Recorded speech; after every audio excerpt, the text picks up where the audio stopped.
Hello everyone, welcome. Both the on location face-to-face crowd and the cyberspace audience. It's another episode of Wednesday Night Live.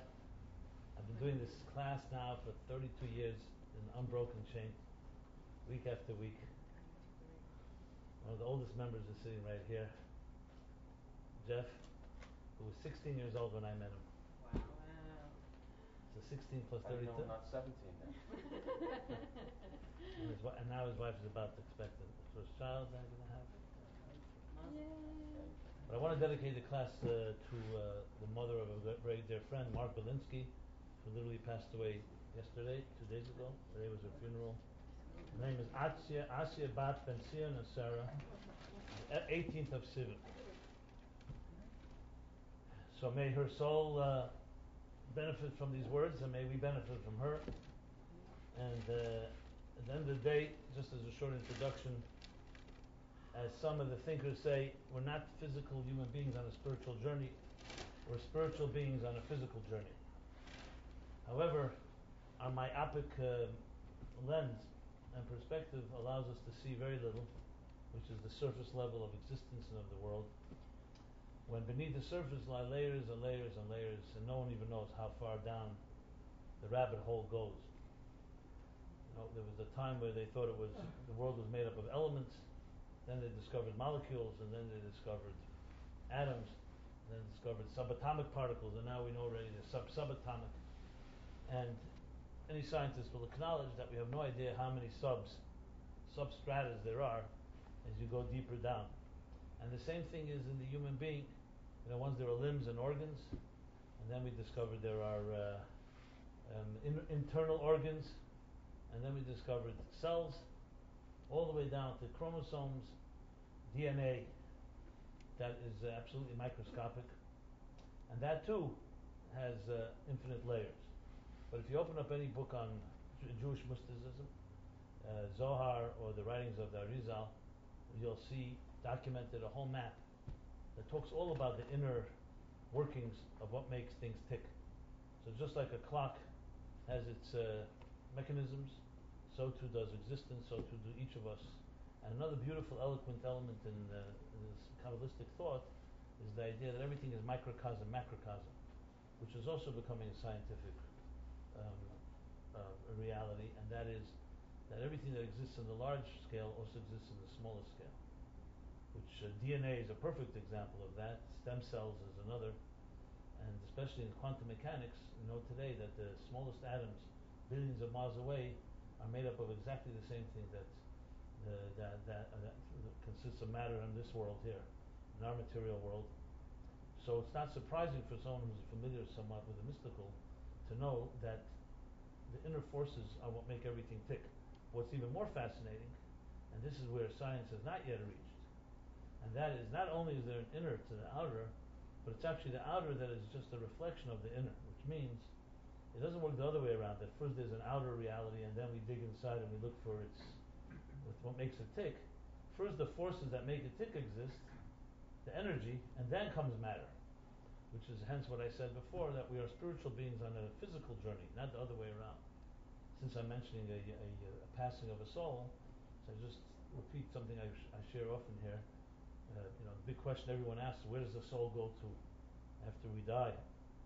We want to know about our loved ones. Where are they? Are they close? Are they far? Do they know what we're doing? Do they not? And the question that we ask, where do they go? Where does the soul go? And it's important to point out that the question itself is based on a very false premise. I would even say an arrogant premise.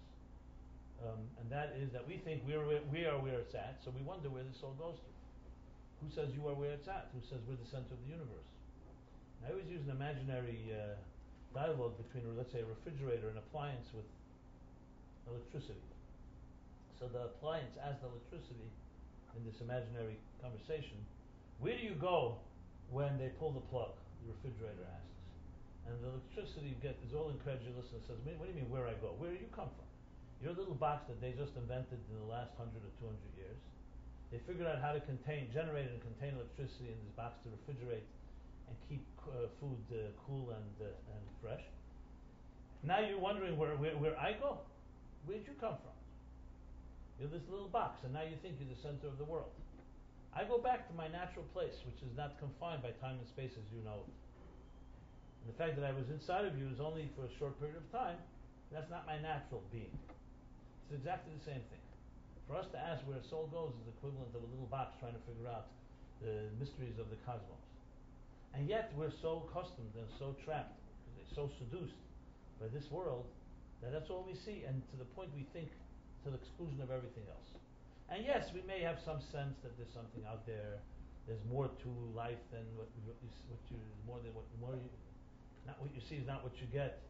And we imagine and we dream and we lift our eyes to the heavens and we spend billions of dollars just to see if there's someone out there, etc. So, but it all seems like an exotic search, when in truth, when you get accustomed to the spiritual workings, you start realizing that's natural place. And we are the anomaly.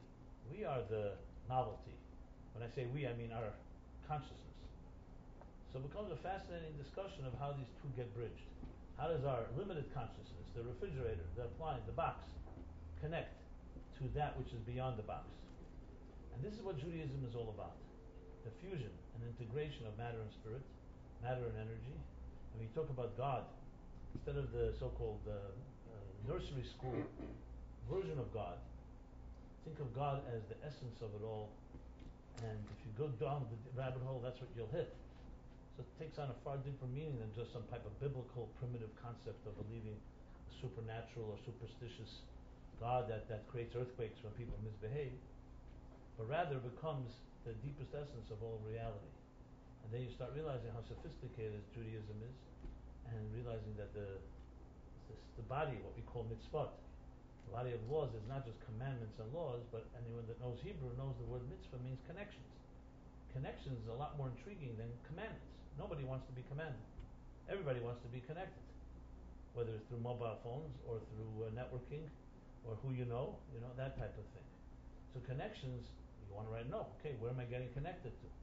And that's what a mitzvah means. It's a bridge, a connection from this refrigerator to the so-called electricity. And an avera, which is the antithesis of a mitzvah, what we call sin, is actually disconnection. Avera means in Hebrew a displacement. It means havara. Avera comes from the word being displaced. So think of it like a displaced joint or displaced elbow. When something's not aligned, something isn't working. A mitzvah is a connection, an alignment, and an aberration is a misalignment. So in a spiritual sense of things, there's what consists of a healthy human being where things are aligned, where you feel at peace, there's harmony, there's a type of seamlessness. Children have that naturally until they get corrupted by us, adults. Not by you. I'll speak for the rest of the adults. And then there's, as we get jaded and we get older and we begin to become cynical or skeptical or we get disappointed, things get broken in our lives, and whenever that happens, misalignments begin to come into play. If it's full-blown dysfunctionality or not, but it's definitely not the alignment. You ever see newborn children? They breathe. Healthy children, they breathe. It's like symmetrically. You see their chests heaving up and down. The lungs are being used 100%. By the time you're age 7, 8 years old, you're using 80% of your lungs. That's why usually, unless you're in very good shape, not conditioned, try to take a deep breath, and you'll usually cough. Because when you breathe in, use the bottom part of your lungs, which is now mostly occupied by toxins, it doesn't come natural to us. So as we begin to absorb the toxins of this world, and I mean that not just physically but also metaphorically, then our bodies begin to wear down. We begin to age, and we begin to be misaligned. And in a spiritual sense, the same is true. So when the Kabbalah and mysticism talks about healthy living, for instance, let's take the simplest example, chesed, to be kind, to be charitable. So most of us think of it as an obligation, which is very decent. God blessed you with a gift, whether it's financially or wisdom or whatever it is that you have experience in. So it's only proper to share. That's the basic definition. But the truth is, it goes deeper. When you give chesed, you're actually feeding and nourishing, just as different foods nourish and with vitamins and nutrients. Different actions nourish our soul. So there's actually a chesed inside your soul. The soul is made up of, as you may be familiar, the 10 spheres, 10 faculties that evolve from 10 spiritual forms of attributes, divine attributes. So when you do chesed, besides giving someone else, you're feeding yourself. And when you don't, there's a part of your soul that becomes asphyxiated. So interesting. Suddenly the whole thing turns around that charity may be doing more for you than for the one that you're giving to, which is actually a statement in the Medrash. So you see, when you start looking at things from the inside out instead of the outside in, new perspectives. You start getting a new perspective on life. But we never overestimate the power and the seduction and the hypnotic power of the tentacles of this material world, because it tugs you right back.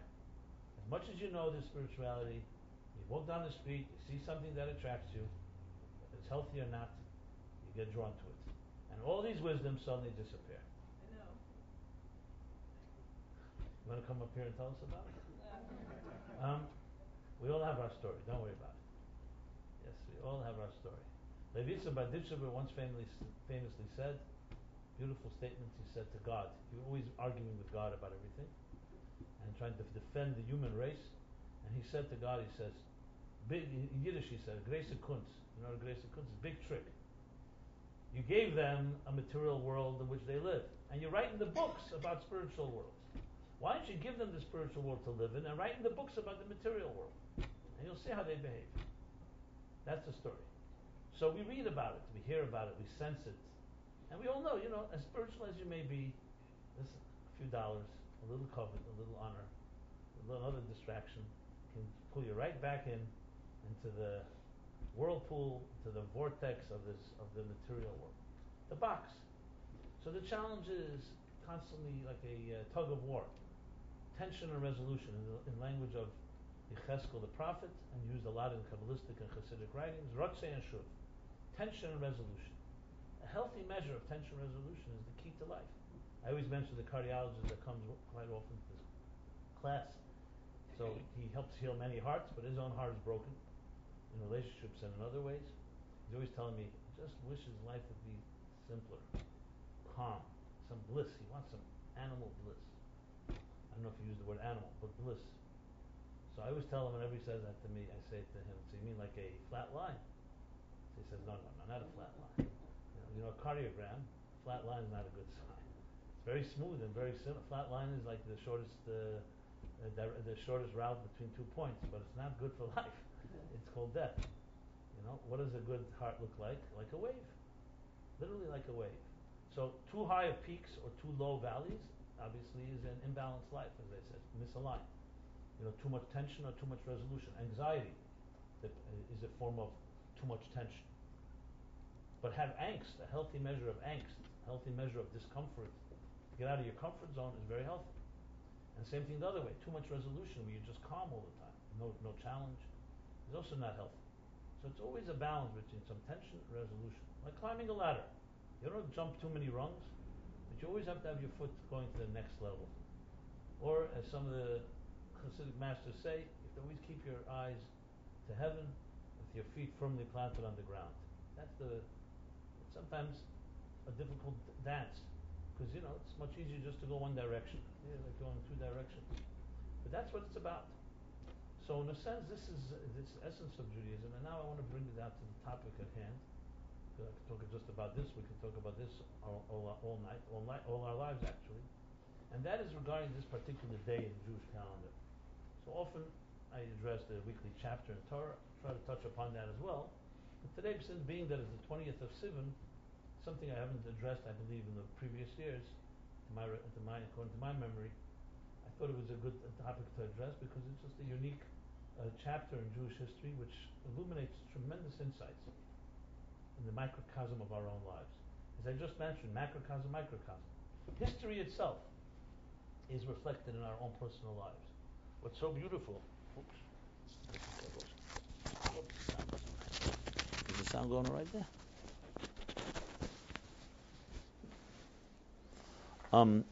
History itself is reflected in our own personal lives. In the sense, you can say the beginning of history is like the child. The Middle Age is like the middle-aged person, and the later generations in history are like adulthood and older age.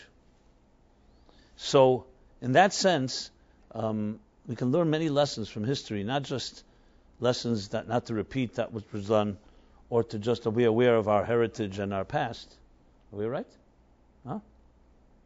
Jeff, yes or no?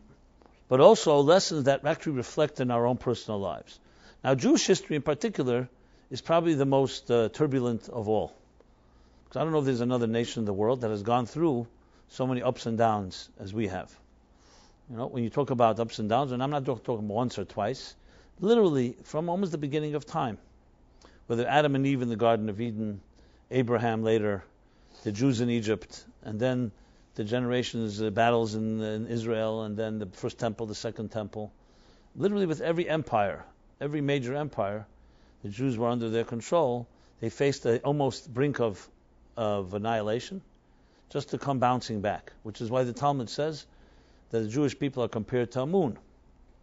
The sun is a steady light. It has sun flares, sunspots, and so on, but it's pretty steady. The moon is constantly changing, and has many mystical meanings, the phases of the moon. And you see how it mystifies us. You see two people in love, you never see them staring at a sun. You see them gazing at a moon. Even though the moon, you can say, technically is a reflection of the sun. But we see it's not just a reflection like a mirror. It has its own glow. It has its own haunting element. The myths of the werewolf, of the full moon, and all other full moon type of mythologies, as well as the effects of it on the tides on earth. So it has its own relationship with us. The Talmud preempts much of this literature and says the Jewish people are compared to the moon. It's actually a feminine type of personality with this constant change, even on a biological level, on a physical level, which is far more reflective of real life, which is time. Life is mobile.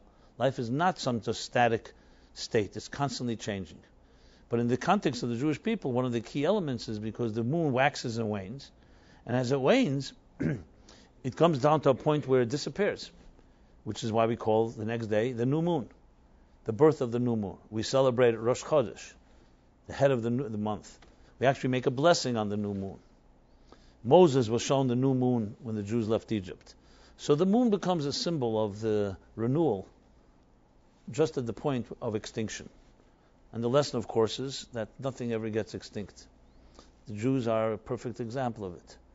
After the Holocaust and all the previous persecutions, you'd think we couldn't bounce back. Every time is a renewal.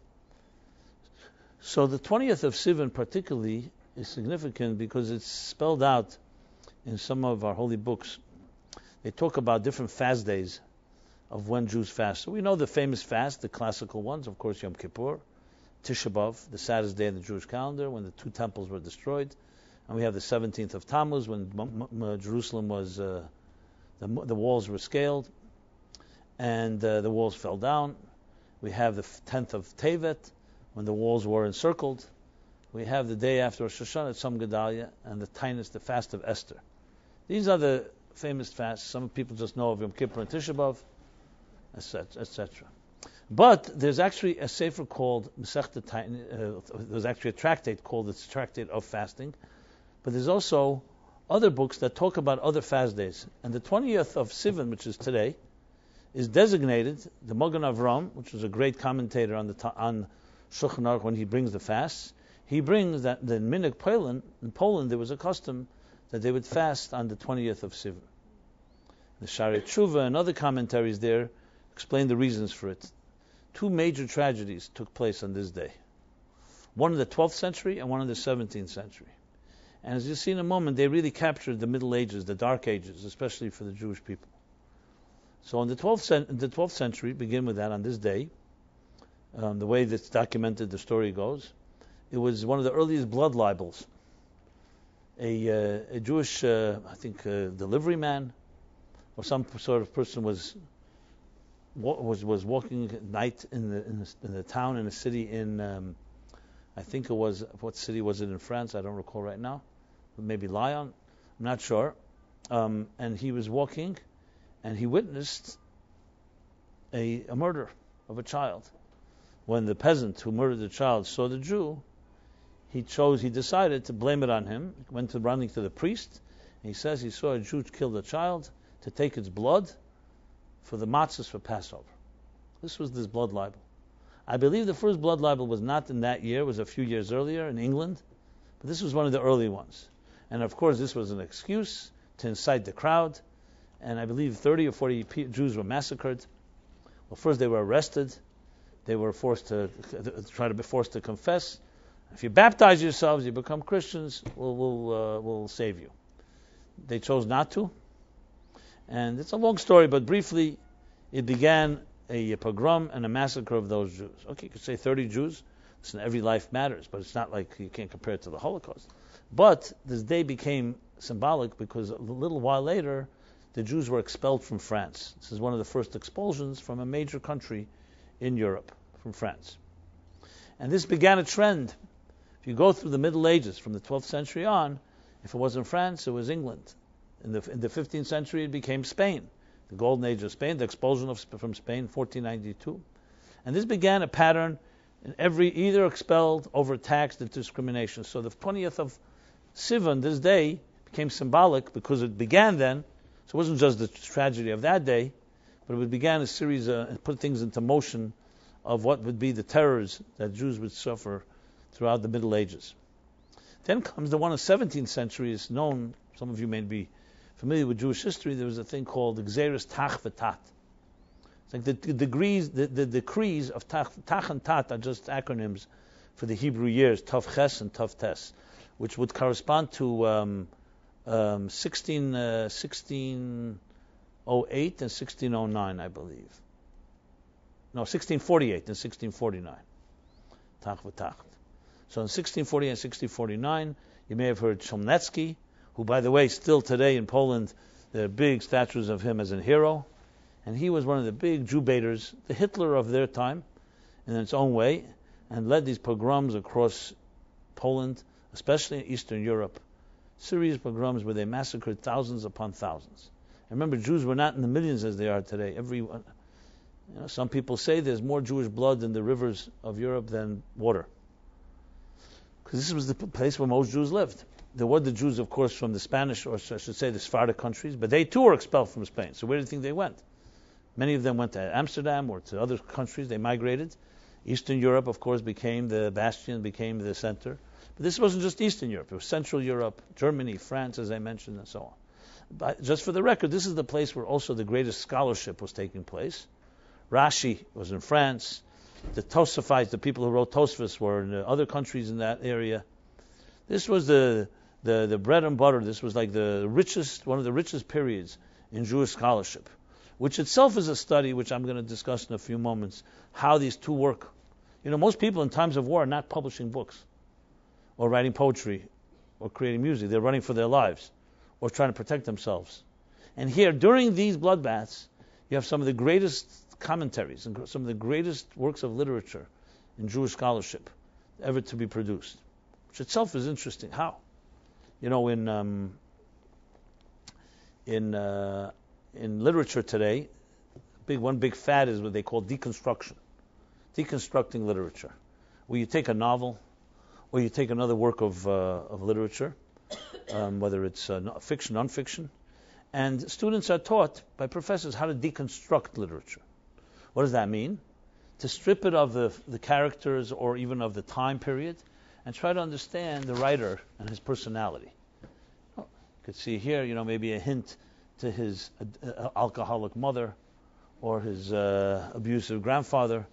I'm just being a little humorous, but the idea is to deconstruct literature and try to understand a deeper story that you don't hear on the actual pages, between the lines. And you could find a lot, because a writer obviously is under the impression of the environment around him. Shakespeare has been deconstructed in hundreds of ways, trying to understand who this man was, because he's quite mysterious in the character, the personality. Some even say he wasn't even real. But regardless, definitely with the way he writes, take, for example, from a Jewish perspective, you take Shylock, the character in Merchant of Venice, or other characters, and you can see a lot. You can see his attitude, what was the prevalent view on Jews. Some say Merchant of Venice is is a work of anti-Semitic work. Some say it was not at all anti-Semitic, sympathetic, or it was just the culture of the times. That's how you way to Jew somebody, which is Shakespeare's line. So this is deconstructing. Now let's a parallel. Jews are the people of the book. And as I mentioned, we have unbelievable works. Rashi lived in the 11th century, close to this time. Rashi, one of the greatest works, maybe the greatest commentator of all. Today it's indispensable.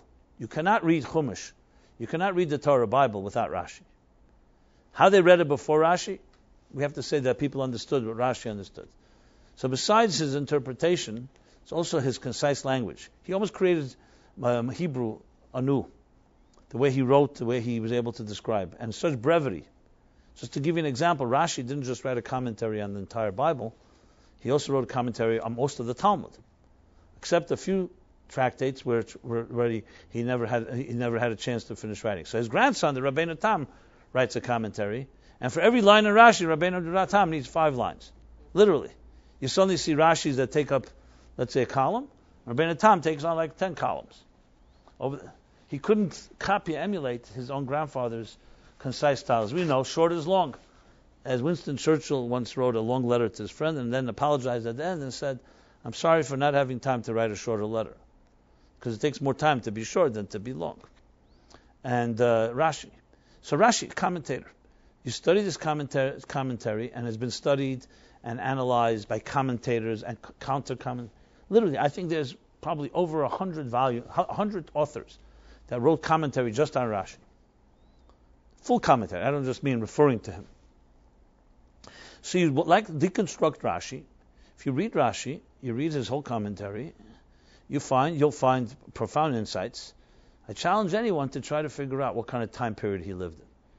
If you read it, you'd think a man to be able to write with such precision was living on the south, in the south of France, probably by beachfront property, very wealthy, calm and relaxed, and has the presence of mind to write a commentary. You wouldn't believe that Rashi was writing it literally as bullets, the equivalent of bullets, were whizzing by his. There were no bullets then. There were bloodbaths. And Rashi himself was in danger, and his children, and so on. He starts saying, how does a man have the ability to just be so able to sit down? Now, you could say, okay, one genius is able to do it.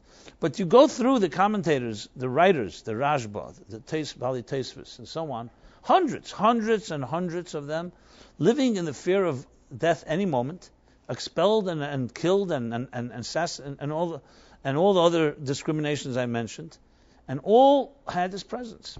And you don't see them ever complaining. They never write like, I'll get back to this because right now the Jews are being marched out to be hung or being killed. You never hear any type of bitterness.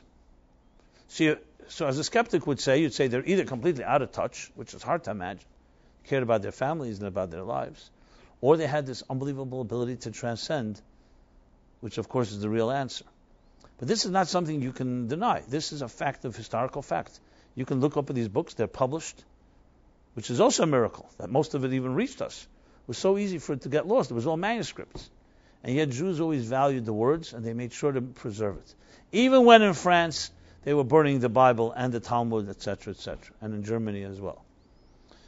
So what's this lesson from Chaf? So even though many Jews don't have the custom to fast today, there are some that do. Some say only in Polish, because it happened mostly in Poland. There's actually some commentators that say the word Poland, where's the word come from? Poland is a word we say in Yiddish or in Hebrew, Poland. Poland. So there's one that writes that Poland comes from a acronym, 2 words, Polin. Here is where we rested. Because Poland became a resting place for many Jews. It became a respite. And some write that it was relatively to other countries was peaceful. I guess this was more in the earlier ages. Later it became one of the hardest. After the Nazis, of course, Poland was the 3 million of the 6 million were Polish Jews. But before that, it was seen as, I guess, at a time in history where it was considered to be relatively a quiet period, which is why Judaism flourished there. So even though not everybody fasts, but the significance of the day, I think, has unbelievable implications. And let me explain. Just put things in context again. The 12th century I mentioned was the beginning of a series of events. The next few centuries would be murder, literally, for Jews. The 12th, 13th, 14th, 15th centuries. As you know, in general history, when do we consider the beginning of what they call the Dark Ages? When did the Dark Ages start lightening up? No pun intended. They started lightening up following the Renaissance, which is the basically 15th, 16th century, and that led into what was called the Enlightenment. And then, the direct result, the emancipation of the Jews.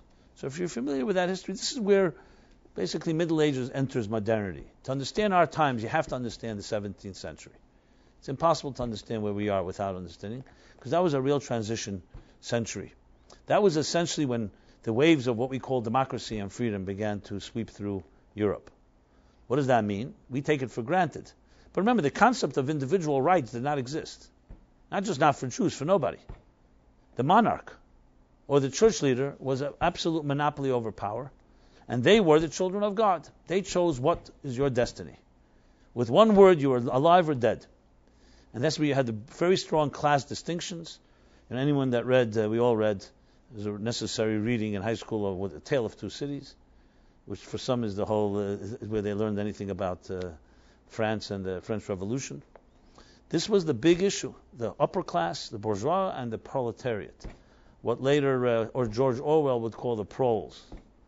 Okay, and which is basically the working class, who were discriminated against, who were basically used and exploited and abused in every possible way, until things came to a head. But it wasn't just that people started saying enough is enough.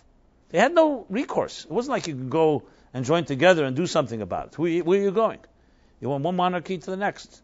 If you were lucky, the monarch was either so busy with his women or horses, so he didn't bother, or he happened to be benevolent. But if you were not lucky, you had what you had. And everybody knows of how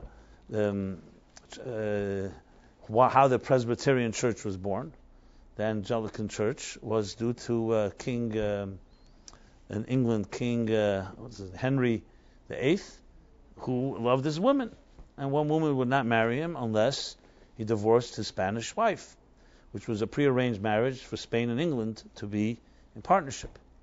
That, by the way, we're real it's not the Hasidim, it's the pre-arranged marriages with the monarchs in the Middle Ages. That's where it started from. Anyway, she never gave him a boy, so that was his excuse, and he had his mistresses. Till one would not marry him unless divorced, but he's Catholic, there's no divorcing. So he appealed the Pope. Everybody knows the story. And then what happens, of course, he decides, Oliver Cromwell convinces him, you know what, the Pope is going to tell you what to do, you tell the Pope what to do.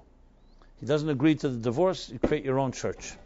So a whole new church was created. How do you like that? Not for spiritual reasons, exactly. It's interesting. The whole thing was created by one guy who was basically what they call a noyef, a baltaiva. How do you say that in English, Rabbi, back there?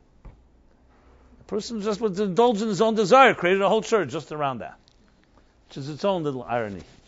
But I'm not getting into that right now. These were the Middle Ages. Many factors that are still being analyzed and explored and debated led to the changes that would take place. Because remember, people in power don't want to give up power. So it wasn't suddenly the monarchs had some type of epiphany, oh, you know what, let's give equal rights to everybody. It didn't work exactly like that. There was a bloody revolutionary French Revolution, then came the American Revolution, etc., etc. And it was all cumulative, ultimately led to a world that we call a free world. What does free mean? That we have today recourse, yes. There's the respect of individual rights. I'm not saying there isn't corruption and there isn't abuse, but it's a whole different world today. That one person controls it all does not exist quite in the same way. There are people who still have conspiracy theories. That's still the case. Well, the point is that things changed, and for whom did they change most? For the Jewish people.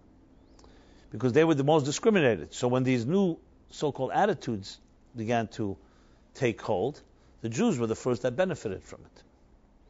So the period that I'm talking about, the 12th century and then the 17th, are not just nice little, they're not just anomalies or some type of blips on the screen. They're part of a process that led to where we are today. And the events that happened on this Chof Sivan, which was so tragic, on one hand, actually gave birth to some unbelievable things. So it doesn't justify the tragic events, but it gives context and perspective of how things change. I'll start with an example. It's not really an example. It's actually fascinating insight. Everybody knows about they called it the plague, the Black Plague, that I believe wiped out around 40% of Europe, the Middle Ages. Was that percent? Maybe even higher. Definitely very up there. Almost half the population just died. The plague. Jews, by the way, were blamed for this too, that they were poisoning the wells. No one can ever figure out what the motive was exactly, because you probably know that in a matzah, you barely could put water and flour to mix blood. First of all, Jews are prohibited from drinking blood. I'm just saying this in case any of you believe the blood libel. Anybody here that is a Jewish anti-Semite, but just raise your hand.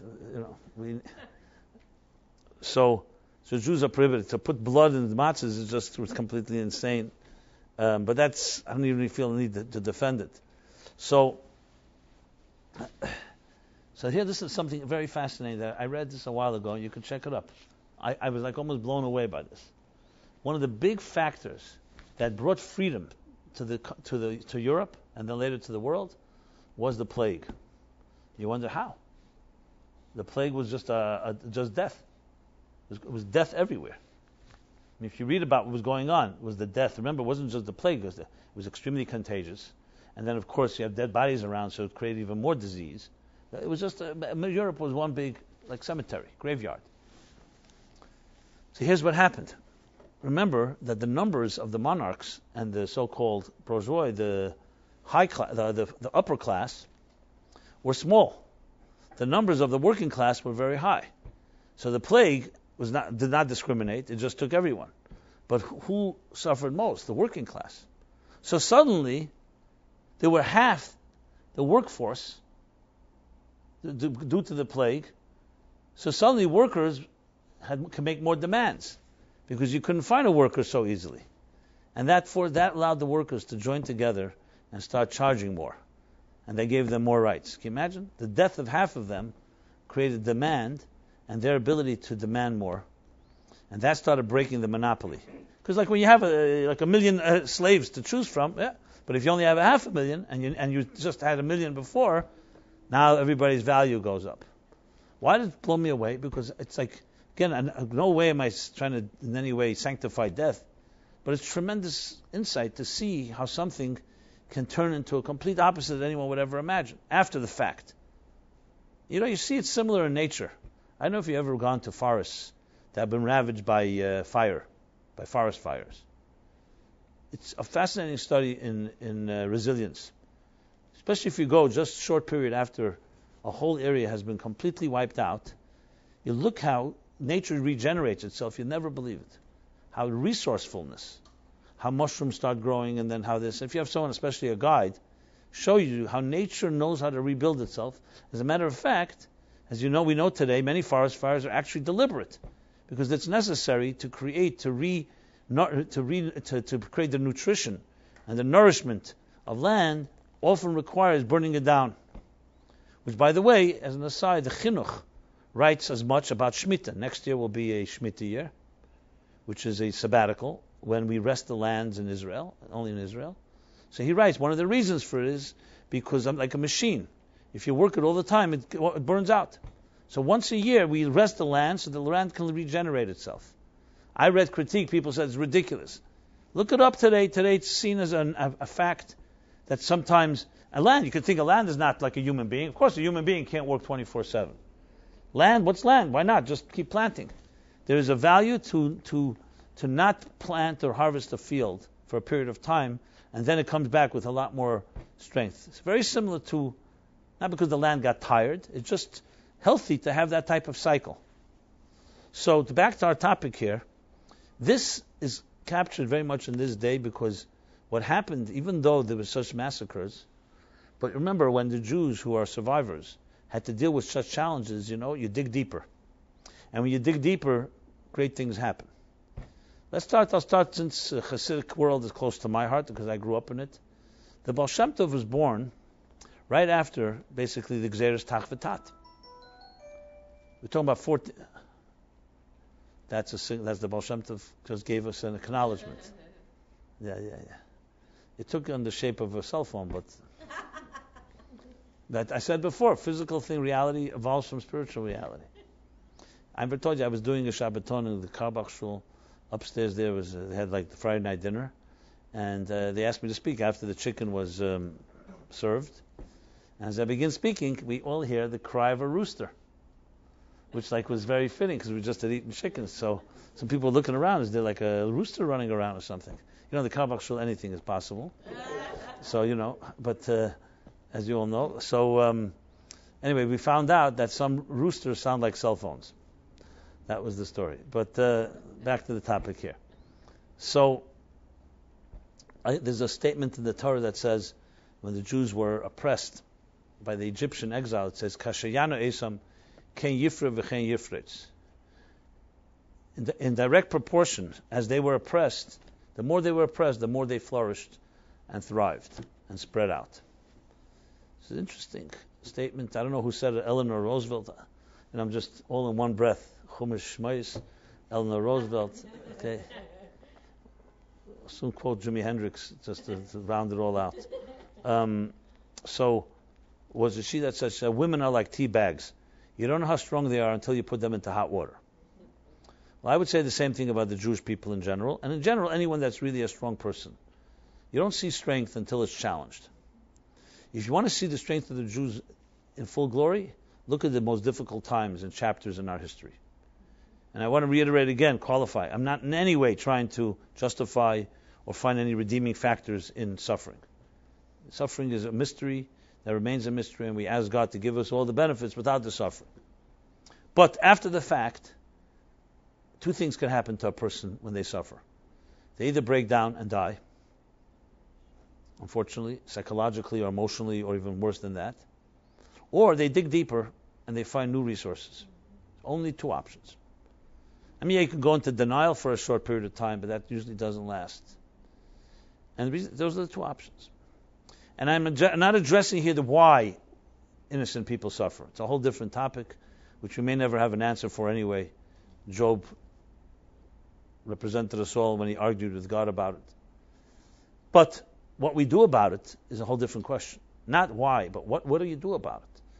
You can either be overwhelmed and it destroys, or you find deeper resources. And again, this doesn't redeem necessarily what happened, but it redeems the pain. It channels the grief in some fashion. And the events of the 20th of Sivan today, we're talking now 4 centuries ago and almost 14 centuries ago, not 12, the 12th century, what are we now, the 21st, 9 centuries ago, were moments, watershed moments almost, that if you look at the panorama of history, not at the moment, you look at the connect the dots, you see the forest from the trees, you could see these events led to tremendous renaissance of Jewish life.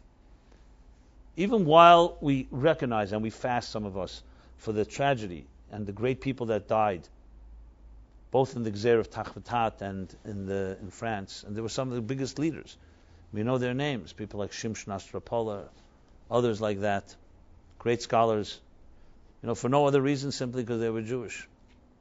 These were not people who were counter-revolutionaries. They did not care about overthrowing the government. They were busy studying and praying all day. Why would they be a threat to anybody? There's another question. But people like that, even while that was happening, there was seeds being planted of unbelievable renaissance and growth. So the Baal Shem Tov was born in the year Nachas, Tov Nun Ches, literally 50 years, half a century after Gzeres Tachvatat. Tov Ches, Tov Nun Ches. 50 years later. Now the Baal Shem Tov was a mysterious figure for many in history, for all of us, because he didn't leave a lot of writing, but he left many students.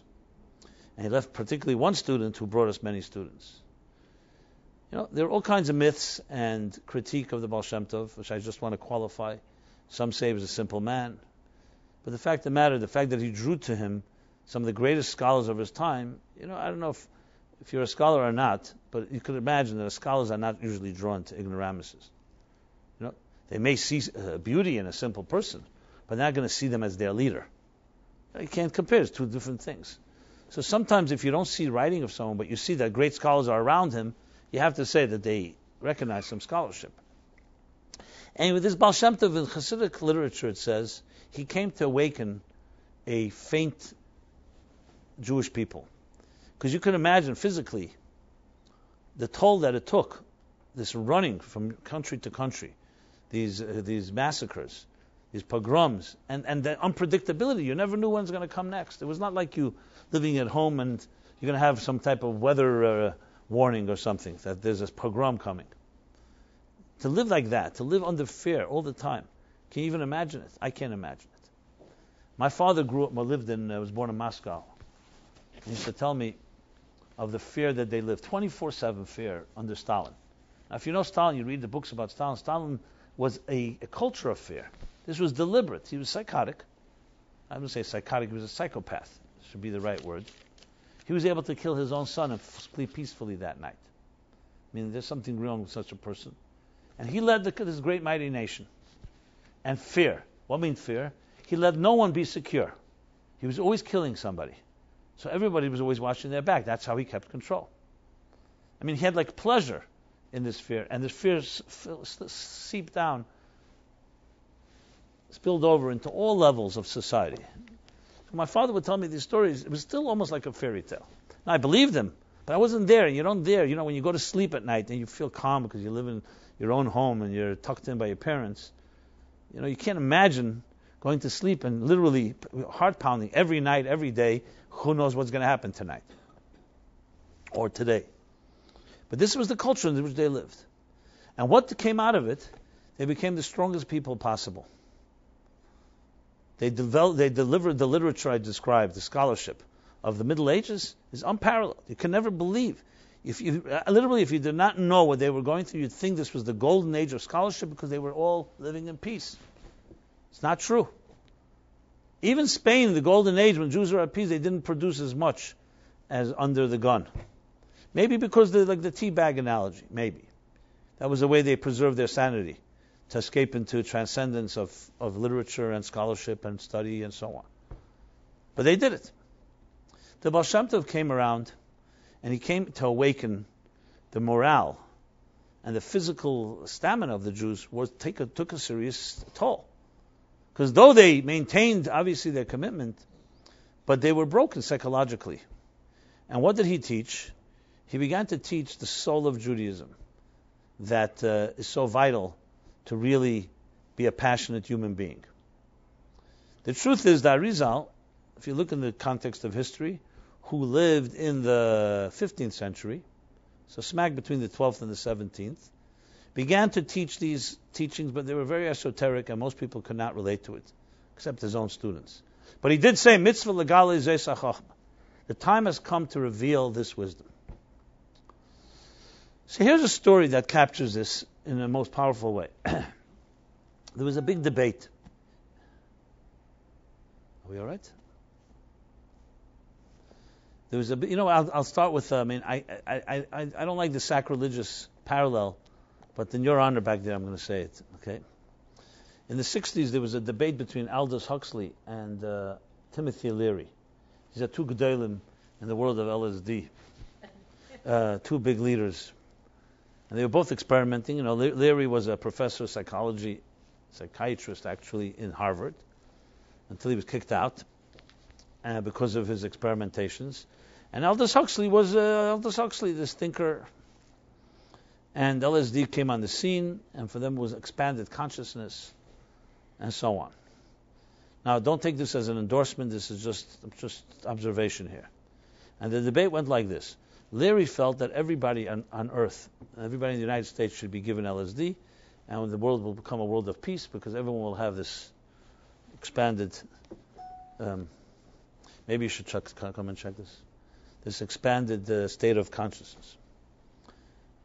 Some even had a conspiracy to pump it into the water mains of Washington, D.C. and Moscow. So the leaders should. And Aldous Huxley was an elitist and said, this is not for everybody. This is not to be abused. This is just for those that have earned the right, people who are evolved, enlightened.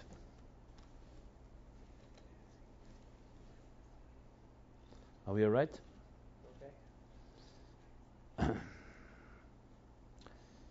Why am I mentioning this? I mentioned it almost in a humorous way, but lahavdil alef havdalas, for those that need that distinction, you have these two opinions also in the Jewish world. You may know about the Kabbalah, and you hear people say, the Kabbalah is only for the mature, only when you turn 40, only for people who have already studied the rest of the Torah, because you don't begin eating dessert before you finish the so-called the meat and potatoes.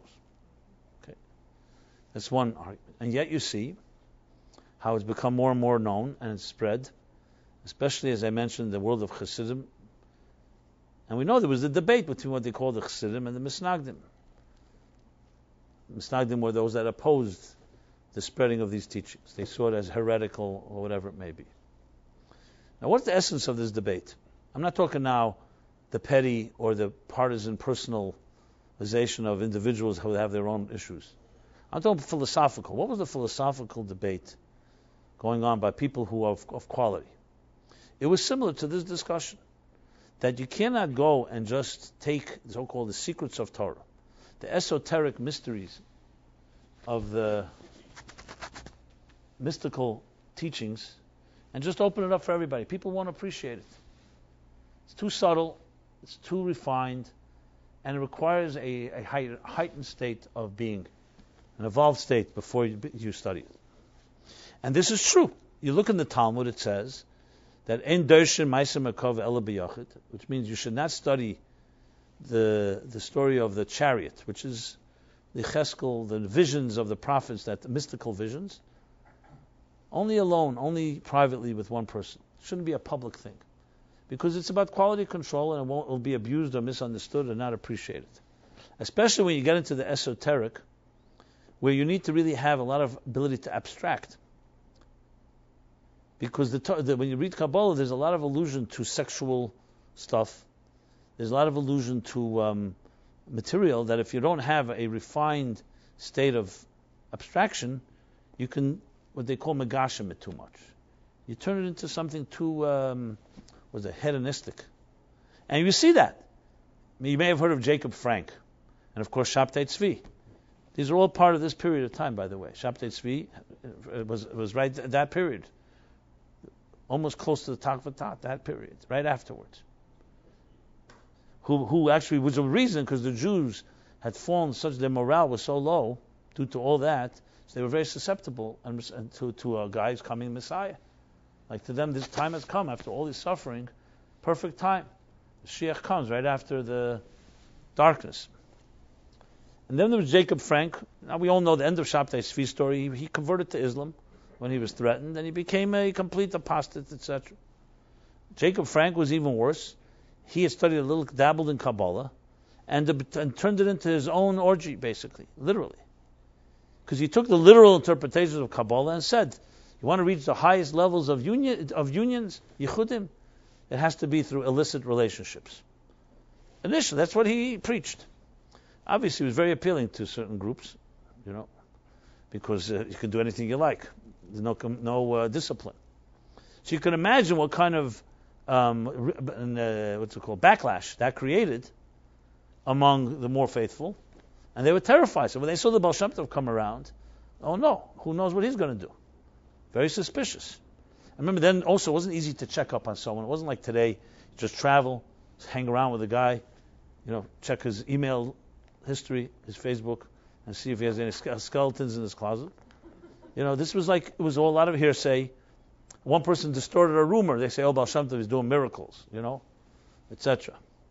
So there's a lot of distrust. And even legitimate. So not all of this agreement was based on hate or just sinas chinam, baseless hatred. It was built on you could say legitimate concerns and fears of what was just seen. Especially when you start using Kabbalah. Because then you're starting getting into the area of the soul, and it's esoteric. They're far easier to be a con artist and a Kabbalist than a con artist and a Baal Nigla, because in halacha, what are you conning already? There's either you know the law or you don't know the law. In the Kabbalah, you could say, I could see your previous lives. I need another $1,000. The meter is running. because then I'll tell you about more previous lives. I'll just give you an example of how it can be manipulated. And someone who's vulnerable or is impressionable, very easy. I'll read your palm, I'll read your face, I'll sell you this, I'll sell you that. It's very easy to become, because it lends itself, because you're dealing with a world that is very invisible. You can't prove anything. Go disprove. I told you that your previous life you were a parakeet. How are you going to disprove that? This is the reason the argument was against a type of widespread of these teachings. And during the time of the students of the Baal Shem Tov, a story that happened with the Alter Rebbe, the Baal HaTanya. The Baal HaTanya began to explain these teachings in a way that started reaching larger numbers, called Chabad, intellectually and rationally explaining esoteric ideas. And his own colleagues, some of them, found that to be problematic, because that was literally feeding into the masses. You're giving them now information, teaching them this. That was a problem. And there were debates whether this was acceptable.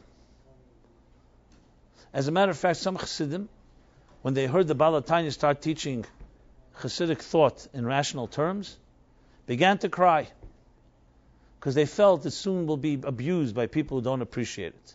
So you imagine, just to give you an example, imagine you are in a small select group club.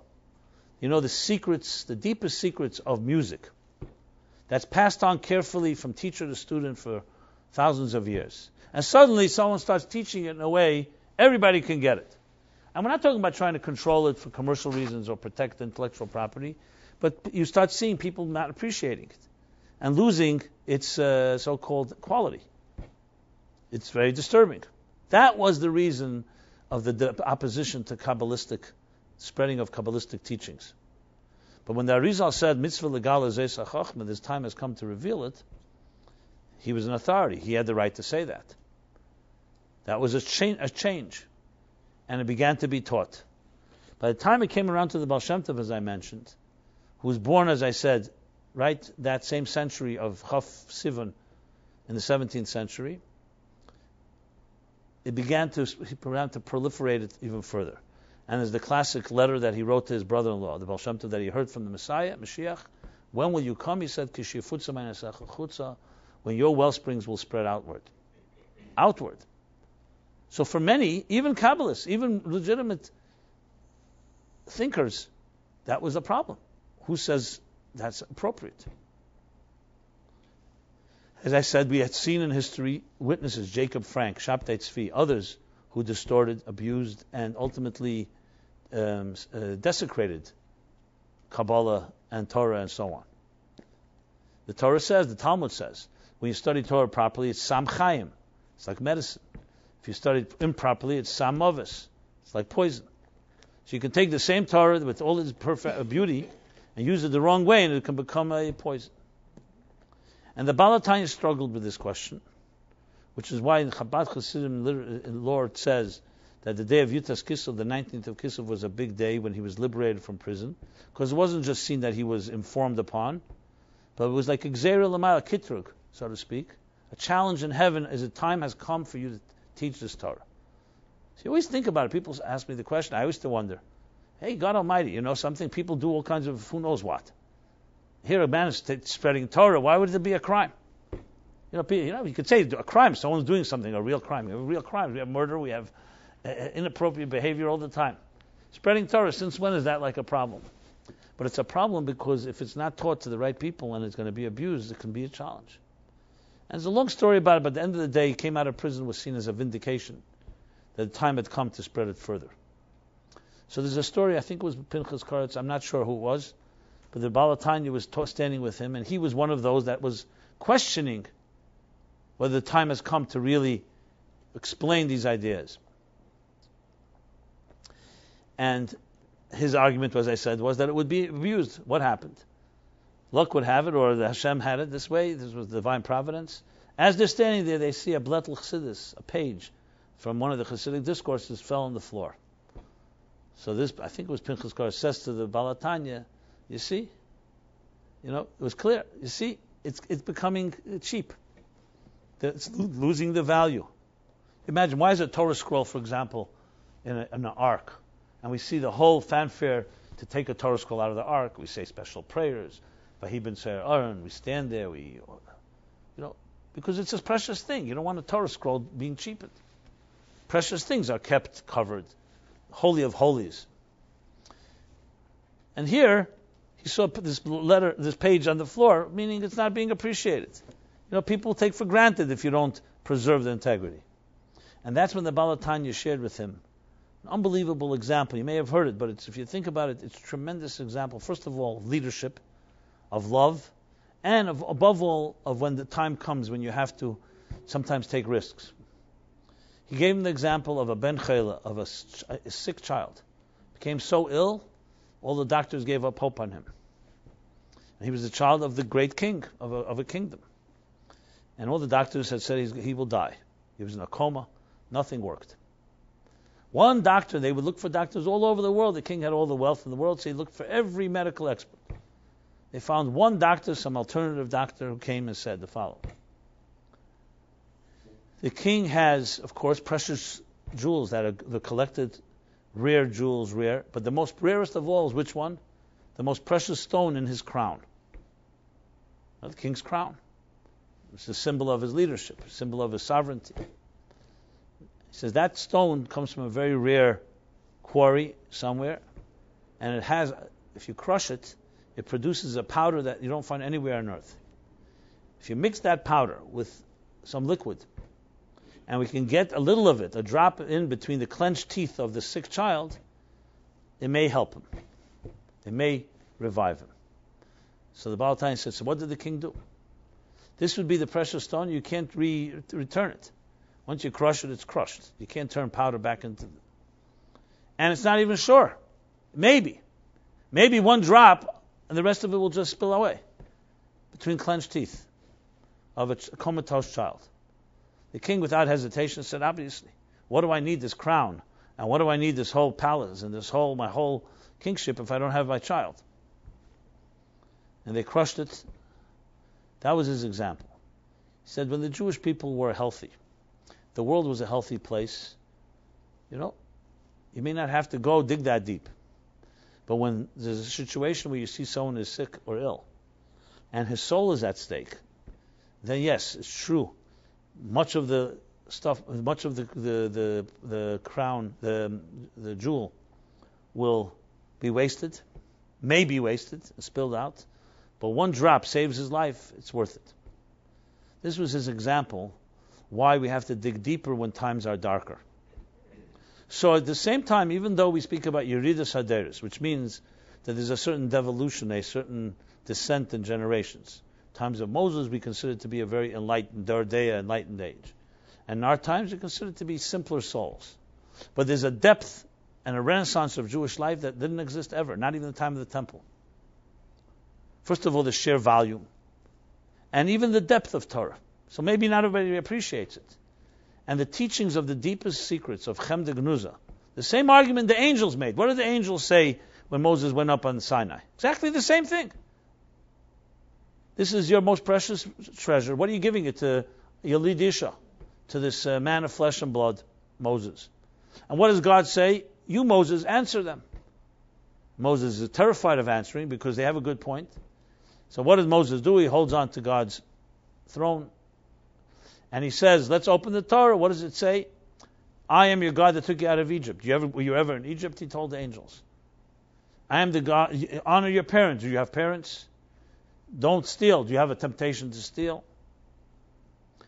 Where is this great gift given? Not to angels in heaven who can sing God's praise, to a lowly world of inferior human beings who will definitely abuse the Torah. We see it all the time. The Ramban, Nachmanides, has to make a whole statement, you be sanctified because there's a novel, Breshus HaTorah. This is the Middle Ages, let alone today. Someone who's despicable and uses Torah for his own selfish purposes. That's addressed as well. You don't need the headlines of today to know that. Why? Because that's where the most precious jewel comes. When did the greatest jewels of Judaism revealed? After Chaf Sivan. So yes, it's a dark day that reminds us of massacres, but it also set in motion an antidote, Magdim Refu Lamaka, the antidote precedes the cure precedes the illness. Teachings that can help a generation like ours, because we live in a world today where 95% of the Jewish people are assimilated, 50-60% into marriage. I mean, that's unprecedented. 500 years ago, it didn't exist. That's why they may not have needed such a precious stone in a revealed way. Few people, the carriers of the carriers of the torch, so to speak, the carriers of the flame, knew the inner teachings. Today, and I could testify to this, because the work I do, I grew up in a traditional home in the so-called inner sanctum of Jewish world. But I deal today mostly with secular people. There's no way to reach them without the spirituality of Torah. Because they don't know what Shabbos is. You can't just say, hey, you grew up with it, it comes to you mechanically by rote. The Talmud says, the guy came into a synagogue and he heard Modim, Talmud Yerushalmi, Menafshe Kara. Automatically he leaned down. Modim, when you say it here in the prayer, you're supposed to lean down and say it. You bow your head. So everybody interprets this as like a positive. He's so trained that he doesn't have to think. The truth is, if you really read it, it's a negative. It's so mechanical he doesn't think. It's completely cultural. It has nothing to do with Avodas Hashem. Mechanical Judaism. So yes, habit has its power, but it also has its downside. It loses vitality. It doesn't have passion. And it can become something that's completely robotic. So it may work for some people, but for anyone that has a little life and starts looking, is this guy just another cultural puppet, or is this person have any independent thinking? Is they doing it with a passion? So once upon a time, 500 years ago, this was not a question, because Jews lived, whether they liked it or not, in an insulated world, and even if they wanted to assimilate, they couldn't assimilate. Nobody wanted them. You couldn't join the universities. You could not go you couldn't join the trades. Jews were actually prohibited from doing most of the trades. That's why finance was born. Modern finance was a bunch of resourceful Jews who figured out how to create a business out of money, because it was not a trade that was off limits. The Rothschilds and so on. Which led to the conspiracies of Jews owning all the banks, etc. So you couldn't assimilate if you wanted. So on one hand, yes, it was a very pure, you could say unassimilated world for Jews. But it was also, you can say, they had no choice. What would happen if they had a choice? Look what happened. When the walls of the ghettos came down, assimilation began, and today you have, as I said, 60% intermarriage. Same Jews, they have the same parents. Every frum Jew today has the same grandparents. They all came from the same world. That is why there's no choice. That without the soul of Judaism today, I don't know how it's possible to reach, especially the cream of the crop, intelligent and creative. You have to reach people who are robotic by nature anyway, conformists. So okay, you conform to this, you conform to that. But to reach people who are thinkers, who are readers, who are skeptics by nature, and who never grew up in a home, who don't even know what Shabbos is, what are you going to grab them? They have no nostalgia even to hold on to. So yes, maybe some people will say, it's interesting, intriguing that Jews once kept Shabbat. Maybe I'll try it. But when you bring the spirituality of it, what is Shabbat? What does it really mean? Why do we keep Shabbos? The fact is, most frum Jews keep Shabbos because they were born with it. And many will even admit off the record that if I wasn't, I don't know if I'd keep it. I don't want to go into that Lashon Hara right now. But it's cultural. You keep it because you grew up with it, not because you made some big philosophical choice and you really looked at all the options and I decided Shabbos is the best thing for me. When a person who never kept Shabbos because they didn't know about it and they embrace it, you tell me why? Because they discovered a true, real experience that they didn't experience elsewhere. Why else? They don't have the culture. And this came as a result of darkness. Here's how you see how light comes out of darkness. So when were the deepest secrets of Judaism taught, of mysticism? When the darkest times, because that's when you need it. And a second reason given for it is because it's also as like an Erev Shabbos, Tayamer Chaim Zachu, an appetizer for the future utopian world of the Messiah. A world where spirituality will dominate. So how's the best way to prepare for that? Is where spirituality arises. So the Zohar says the following. that the year Tov Reish, it's a prophecy in the Zohar written 2,000 years ago, that in the year Tov Reish, which would be the equivalent of 1840. 1840 is the 19th century, right? Right after the 17th, 18th century. There'd be a revolution. The Zohar is on the Pasha Noach. It talks about Beshit. The Torah says about that in the 600th year. So the Zohar says that's referring to the 6th millennium. In the Tov Reish, in the 6th millennium, in the year 5600, 5600, there will be an explosion. That's what the Zohar says. And there'll be an outpouring of the well springs, both from wisdom above and wisdom below. Those are the Zohar's words. And the commentaries explain wisdom above is the esoteric, Kabbalistic teachings, and the wisdom below is a revolution in science. And this is, by the way, across the board. Both Hasidim and non-Hasidim embrace this. The Vilna Gaon, who was by no means, he was the head of the non-Hasidim, even though they call him a Chassid, all cite the Zohar, and they explain 1840 is what? Is essentially the date that the Industrial Revolution is identified. 1840 is the height of the Industrial Revolution. And people wonder till today, how is it possible? Innovation comes cumulatively.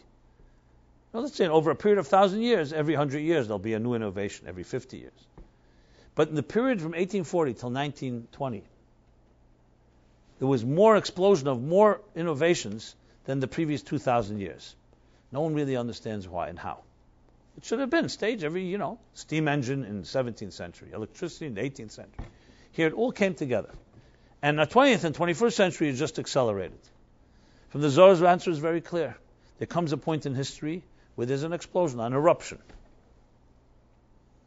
All this was a direct outgrowth of the darkness where things hit rock bottom in the middle dark ages. Similar to what I said before, that freedom and democracy began, when? After the Black Plague, because the workforce became so low, they suddenly were empowered. So Chav Sivan, this 20th of Sivan, which, as I said, is the day that is honored, and some actually fast, due to the massacres in 12th and 17th centuries, was also the beginning of a dawn that changed the world, the Jewish world and the entire world. Just for the record, the birth of the Reform Jewish movement was also in that century. Mendelssohn lived at the time of the Baal Shem Tov. It's not an accident. Because as I said, Magdim Refuah L'Maka, that the illness, the cure precedes the illness. To reintroduce any human being today, whether a person born into a religious environment or one not, the only way to ignite passion is you have to touch the soul. If your soul is not touched, there's no way ritual can create passion. The soul is touched, then there's passion. Now, at the same time, Judaism isn't just about passion. It's about a fusion of soul and body, passion that's grounded in action. And that's where this day, that's why I was fascinated by this concept. Because when you look back, you just see it as another stage in history. But if you know the story of Purim, people are not aware that the Megillah did not happen over a month or two. It's 9 years. From the time where the Megillah begins, that Achashverosh came to power over 127 countries, until the end of the story is 7 to 9 years. And if you lived at the time, you'd think nothing's happening. Or definitely kinds of random activities. Here, Achashverosh becomes king. He happens to throw a party.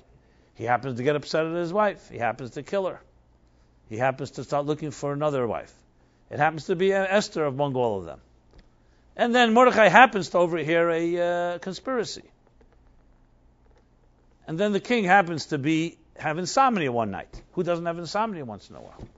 So if you were there and you read, let's say, the New York Times of the times of in Persia, okay, if one event has nothing to do with the next. And then suddenly it all converges. You connect the dots, you look from a bird's eye view, and you see a pattern. All history is that way. Kierkegaard said, you cannot understand your life, we could only understand our life backwards, but we have to live our life frontwards.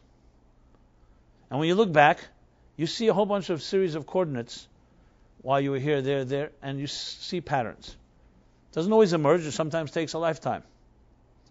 But in Jewish history, you see it absolutely. No one could understand certain events throughout history, but you look forward and you say, hey, it all adds up. When the Jews were in the throes of Egypt, you'd think, what is this? What is this for? And suddenly you see a nation is born out of this. And they're standing at Sinai. And now they're 3,300 years later, and we're telling the story. It all leads to places. Everything is a journey. Like, a guy told a child that lost his parent at a young age. So they're standing out in the field, and he's trying to console him. And he saw an apple had fallen off the tree. The apple was already half deteriorated. I don't know if you've ever seen how an apple gets absorbed back in the ground. It's quite fascinating. It's like literally, it's like being swallowed up into the ground when it's still half like decomposing. You can see the apple is turning into something else. So he tells he looks at this and he tells the child, remember, everything is a journey from one place to another. Everything is on its way to another place. It's not necessarily take away the pain of death, but it's a way of understanding life in a far more complicated way than we'll ever know. It's a journey. Everything's a journey. The Rebbe Rashab once told to someone, he was in Austria, was the first Ferris wheel, was I think built in 1890 something. It was a famous Ferris wheel in Vienna. And when pictures of it came, or they traveled there, so the Rebbe Rashab once told a guy who fell on bad luck in Parnassa and his business, he said to him, you see the Ferris wheel? What's the lesson of Ferris wheel? That life is a galgal acheze. Life is a turning wheel. One day you're on top, the next day you're on the bottom. So when you're on top, remember the wheel keeps turning. And when you're on the bottom, remember the wheel keeps turning. That's the secret how the Jews always knew. They always knew they're on a journey. Because from the beginning of our history, journey is embedded in our genes. Everyone is journeying. Adam and Eve are journeying out of the Garden of Eden. Noah is on a journey on the water. Abraham, Lech Lecha, Ma'artzecha journey. Yitzchak's on a journey. Yaakov's on a journey. Always journey. Everyone. Yosef Hurad Mitzrayim a journey. The Jewish people in Egypt. Then they're out of the Egypt, and you're going to the Promised Land. No, another journey. 40 years, 42 trips. And you think the whole Torah, most of the Torah is a journey. I mentioned it a number of times. Chumash Bereshis covers the period from Adam till the end of the tribes. The first 2.5 chapters of Exodus, Shmos, is the exile in Egypt. And the rest of the entire Torah, from the middle of Beshalach, middle of Boy, the middle of Boy through Maseh and through Dvarim, is 40 years. A journey. Journey is embedded in us, because life is a journey. It's not static. It's only human beings, especially in the modern age, that created the concept of a couch potato. Someone says, what are you doing? Nothing. And they're like proud. They want an award that I did nothing today. It's an achievement. The guy was sitting on a park bench ankle and he's all depressed. And his friend comes and says, why are you so sad? Why are you so depressed? He says, my wife is angry at me. He says, so what's the chiddush? What's not new about that? She's always angry at you. He says, no, today was really bad. What happened? In the morning she asked me, what am I going to do today? So I told her nothing. So she said to me, that you told me that yesterday. And I told her I wasn't finished. He wasn't finished doing nothing. So there's a thing called doing nothing. Couch potato. Nothing in life, not one thing in life is static. It's only we have tried to create this type of slow down and just stop. Look in life. Animal kingdom, the plant kingdom. Everything is in motion. And we love the word mobility. But we also have tried to create a concept that, I just sit around watching television. The television is in motion. Barely. And I'm watching it. So you live vicariously through other people's movement. You're watching other people. I started writing a poem once. I watch people. You can go on and on. It would be a very long poem. No new stanzas, just the same line. So my friends, what the story is this, that everything is a journey. And a day like today, when you remember in history what happened, has sad, but it also was part of a kernel, a seed that was planted. The difficulties that our grandparents went through is in order for us to have what we have today. Now the challenge today is, unfortunately, the greatest disease of all. Not the French and not the Germans not in the 12th century, not in the 17th century, could do what freedom does, and that is the death of the soul, complacency, apathy. You know, the guy that asked his friend, what's worse, apathy or ignorance? And he says, I don't know and I don't care. You know, apathy. The kiss of death. In Yiddish, it's a word, Gleichgültigkeit. You know this word? It's a good word. Apathy, indifference. And what it comes, it's a direct byproduct of comfort. So the blessing can be the biggest curse. So by no means do we pray for returning back the clock to a time of oppression and suffering. Obviously not. Today we need to declare war with the same passion that we fought the wars our parents fought back then against real enemies out there, against the enemy of complacency. Passion is our savior. You're not passionate about good things, rest assured you're going to become passionate about bad things. No way, because a human being by nature needs excitement, needs adventure. Boy reik ein boy mayim. If the pit is empty, without water, rest assured, nechashim v'akravim yesh boi. All kinds of serpents and scorpions. That's how it is. Nature abhors a vacuum, right? So does the human spirit. Boredom. You're bored. Oh, that's a big problem. Now you think, what's the big thing? I'm bored, so what? It doesn't sound so dangerous. I once was speaking for a group of kids, late teens, 18, 19, who were in rehab. They were already rebounding from drug and alcohol problems.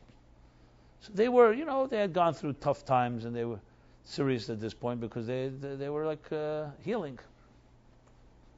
One of them knew me, so he asked me to come, informal, cold gathering, get together. And I asked them, I wanted to get to know them, so I asked them, what brought you? No human being on earth wants to be addicted to anything. It's just not the dignity of a human being. I should be dependent on something. No, who wants that? So how did you get trapped in that place where you suddenly your life got out of control? To the point some almost OD'd, other things. Things that go against human nature. Nobody wants to become out of control in that way. And their answers were interesting. One person said he was going through a very difficult time at home, ugly divorce, he was just looking for some escape. Another guy said bad friends. Another person said it was more recreational, and then you suddenly get trapped in it. Everyone had interesting, different life experiences. But I said, but that's all not the root. How? Because there are other people who've gone through bad divorces in their homes or other bad things, and they didn't. So what's the difference? So I submitted to them, I said, it all begins with boredom. When you're bored, you have nothing to do. So you sit around, okay, one day you can board 2 days. You are now a breeding ground for every infection possible. Where do infections fester medically? Where there's a vacuum. Where there's no protection. And they're vulnerable. It doesn't begin with some monstrous bacteria. It begins with an area that doesn't have defense. Boredom, monotony is one of those areas. It's very innocuous, it's innocent, it seems, okay, big thing. Nothing excites you. I always talk to people, I say, does anything excite you? They usually don't want to tell me what it is because they're embarrassed, but that's not what my goal. I'm not curious to know voyeuristic to know exactly what excites them. I was looking for something, eliciting something positive, a recipe for every problem. If you're lucky, maybe not, but you need a lot of luck. Because that's you're looking, your soul is desperate, you're thirsty, you're hungry. Imagine a thirsty person. How long can they go thirsty? They're going to have to drink something. It's going to be either a healthy drink or it's going to be poison. So these enemies inside of us are very, very innocent and very quiet. They're silent. Because they're not those that come and say, hey, I want to own your soul. Not like that type of devil. Very quiet. It's like the negative. It's like the vacuum. So the lessons we learn from the story like in this today, Chof, is that the negative can propel you to the most positive. But you have to identify it and you have to find that passion. That negative of Chof Sivan back then evoked some of the deepest strengths in Jews and revealed from God Himself the highest powers of Torah that we have today. We may not be on a higher level than generations past, but the Torah that's revealed to us is far higher than they ever had because we have what they have and more. Because there's no question there's more Chidushei Torah since Mount Sinai. which is interesting. The reason could be, as I said, because more darkness, need more light. Our challenge is to awaken that passionate battle, to find a vision for which we stand, a vision, a divine vision, and whether you grew up in it, your challenge is not to allow yourself to be trapped by mitzvahs anoshim elamod of mechanical Judaism. And if you're not born into it, it's an unbelievable tradition that we have, a heritage that is really the legacy that belongs to all of us. Torah Sivan my Rasha Kilis Yaakov, that can tremendously ignite your soul in discovering your calling. I was going to connect it to the chapter, but because time is, some of us have curfew in New York, right? So I'll just sum it up here. I want to again say the class is dedicated to our dear friend Mark Malinsky. Asya passed away yesterday, Bas Ben Sian, and Sarah. And may everybody have only good news to share.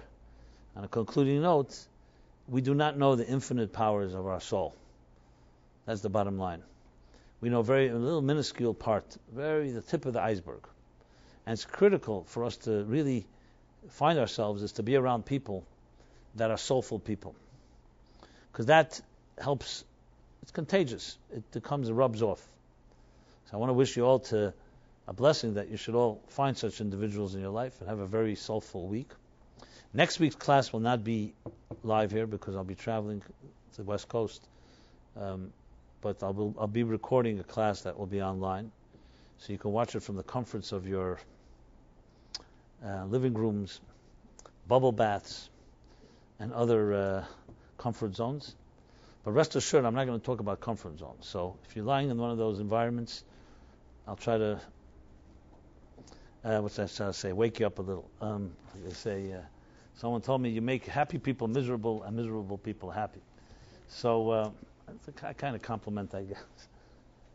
So everyone, until next week, those of you that we're meeting for the first time, it's an honor to meet you. If you don't mind, leave me your email address so I can be in touch. And I send out a weekly email. And any other way that I or the Meaningful Life Center can help and assist in your journey, don't hesitate to call out to me. And it's always an honor to intersect with other souls' journeys. And again, everyone should have a very good week. Thank you very much.